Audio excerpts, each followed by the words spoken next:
欢迎收看今天的秋很爱吃。今天我们来做披萨，我今天做的是3种口味的 pepperoni、Hawaii， 还有鲜蔬松露口味的。这个披萨的特别之处就在于它的这个饼皮，它是绵柔的，是属于比较薄的那种，但是呢，它又非常的有韧劲。咱们赶紧来看一下怎么做吧。450克中筋面粉，加入1/2大勺的盐，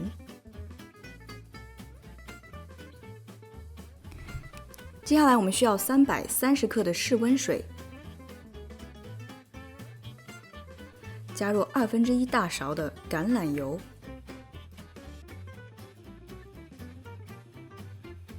以及1/4小勺的活性干酵母。1/2大勺的橄榄油呢，其实对口感的影响很小，但是呢，它会大大的帮助整个发酵的过程。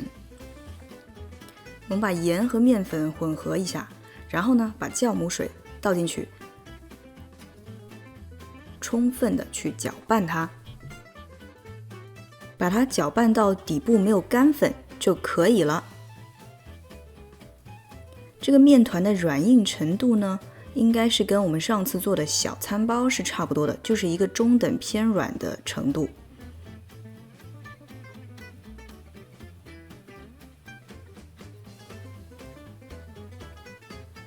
好了，混合完了以后呢，我们就可以把它盖起来，放在厨房的角落里去发酵18到24个小时，取决于你家的温度。我们家的温度是20摄氏度左右。第二天的晚上，它就是长这个样子的。发酵的非常成功啊，因为它的体积已经长大了2到3倍，而且里面有很多很大的气泡。这个时候呢，我会建议你把面团盖起来放在一边，因为我们还有很多配菜需要准备。首先我们来准备夏威夷披萨的配菜，因为比较多嘛，先把洋葱切碎，然后青椒切成丁，红椒也切成丁，橄榄我今天用的是 Kalamata Olives， 2到3颗就够了，因为橄榄的味道非常重。火腿我买的是这种已经切好丁的，拿出来就可以直接用了。菠萝我用的是这种罐装的已经切成块的菠萝，打开以后呢，把里面的菠萝汁先过滤掉。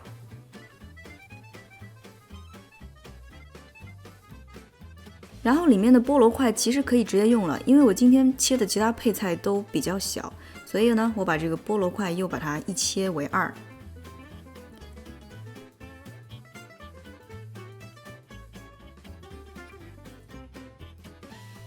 接下来准备松露油蔬菜的部分，西兰花切成小块，注意这个梗的部分呢，尽量不要去用，因为它的水分比较高，烤完以后呢，会造成饼底的湿软。然后把西兰花在水里焯1分钟左右就可以过滤待用了。接下来切一些蘑菇，2到3颗就够了，把它们切成薄片。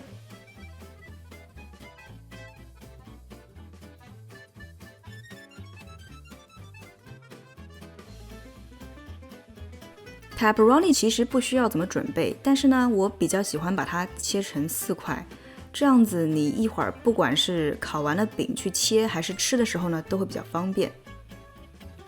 接下来介绍今天使用的 cheese， 我会使用2种不同的 mozzarella cheese， 一种呢是超市里面已经帮你擦成丝的比较干燥的莫兹里拉芝士，另外呢就是这种新鲜的 mozzarella。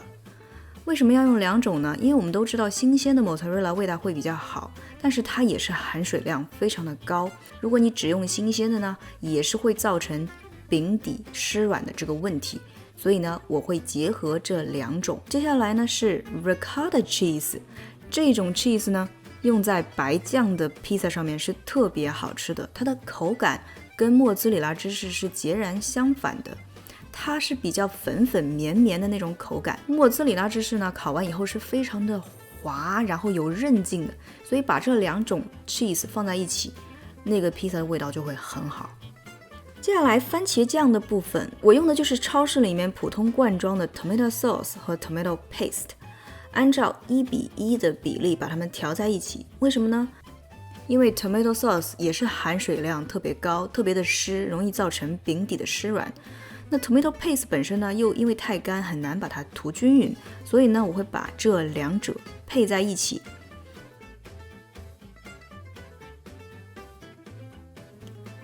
调成这样的一个粘稠度是比较合适的。最后的最后，也是非常重要的一个准备的步骤，就是把你的烤盘倒扣，然后铺上锡纸，再在锡纸的表面涂上植物油。这是我试了很多种方法以后呢，最方便、最成功，也是最安全的一种方法。好，所有的准备工作都做完了，那咱们就来处理这个饼底的部分。先在面团的表面撒上一些干粉，然后在我们的操作案板上呢，也是撒上足够的干粉。这个面团还是有一点点湿软的。然后把面团取出，给它大致的整成一个表面光滑的圆形。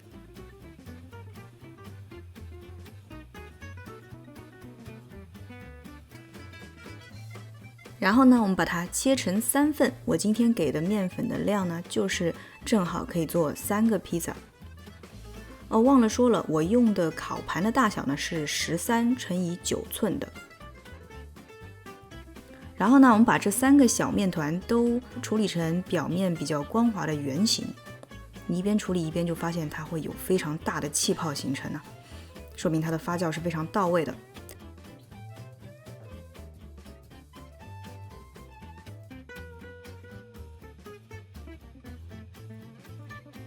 好，现在我们来做这个饼底的部分了。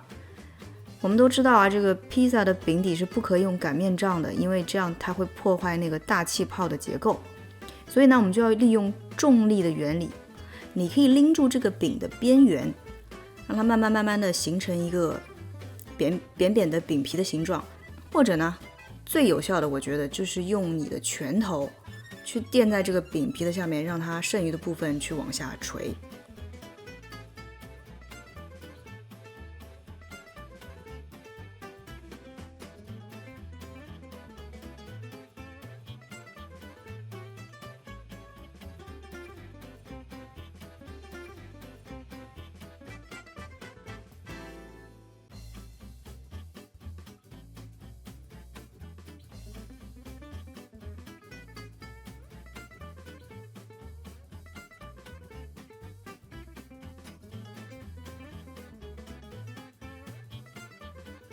差不多了以后呢，我们把这个长方形的饼底放在烤盘上，然后再做最后的调整。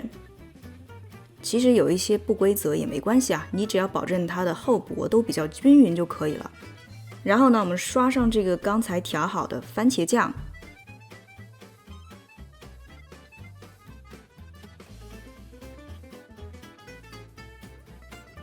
首先放上的是这个已经擦成丝的比较干燥的莫兹里拉芝士，然后放上我们刚才切好的 pepperoni，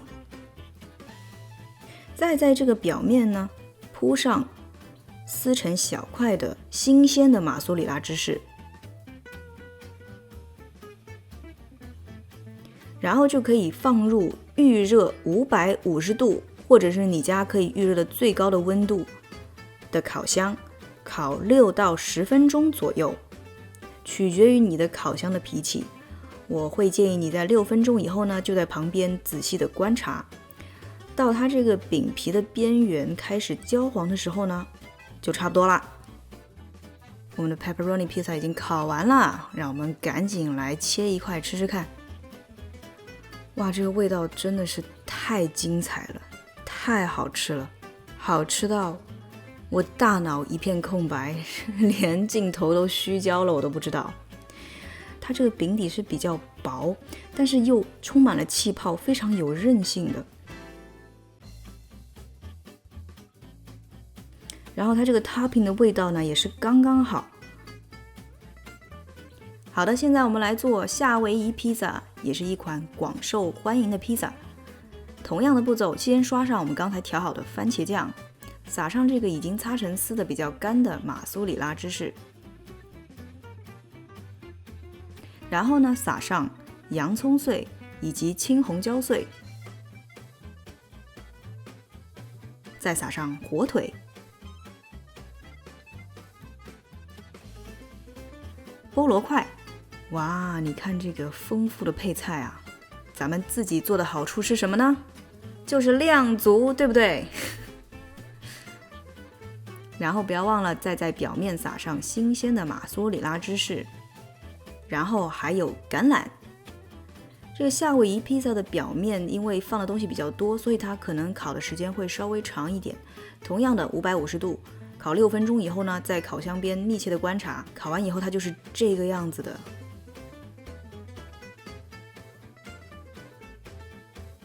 赶紧切一块吃一下。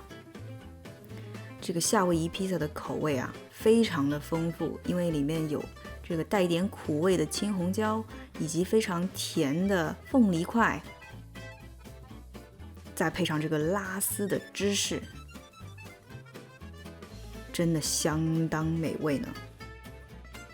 好了，还没完，接下来是一款我本人最喜欢的松露油鲜蔬披萨。这是一款白酱的披萨，所以我们不刷番茄膏了，直接放上擦成丝的比较干燥的马苏里拉芝士，然后再放上我们刚才焯过水的西兰花以及切好的蘑菇，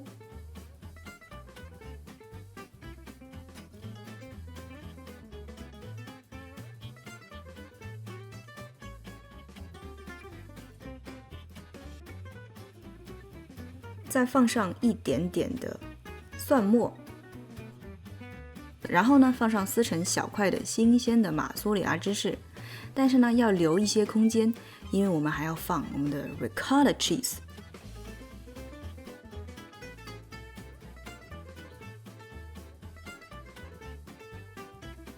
烤完以后记得要淋上它的点睛之笔，就是松露油。我还额外的加了一些 smoked salt， 但是呢你完全也可以不加。其实这个蔬菜披萨呢，你用任何蔬菜都可以，也可以用芦笋或者菠菜，或者只用蘑菇也可以。它的灵魂之处就在于两种 cheese 的搭配，以及最后松露油那个非常醇香的味道。吃过新鲜饼底烤出来的披萨，你就会对这种食物有一个全新的认识。唯一的一个坏处，从今往后你就会对披萨这个食物非常的挑剔。如果你做过以后觉得很好吃呢，记得留言告诉我哟。今天的秋很爱吃就到这里，我们下次再见咯。